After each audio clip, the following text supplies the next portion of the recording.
Sedang viral di akun X, curhat seorang mahasiswi menceritakan pelecehan seksual yang ia alami.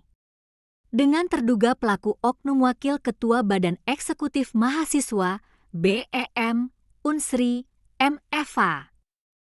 Curhatan mahasiswi tersebut diposting dalam akun Unsri Fest, Jumat 25 Oktober 2024 dan telah dibaca 11.000 orang.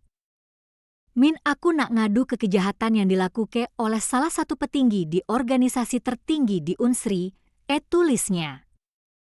Mahasiswi yang juga anggota BEM Unsri ini mengaku kalau ia sus melaporkan M. Eva tersebut atas pelecehan seksual secara verbal maupun non-verbal yang ia alami. Ia menceritakan bentuk pelecehan seksual yang dialami saat berada di kantor sekretariat BEM Unsri.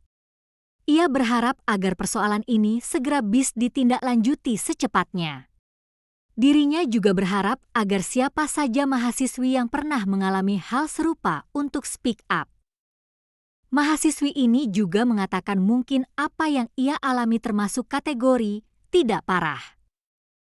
Namun ini sudah termasuk pelecehan seksual.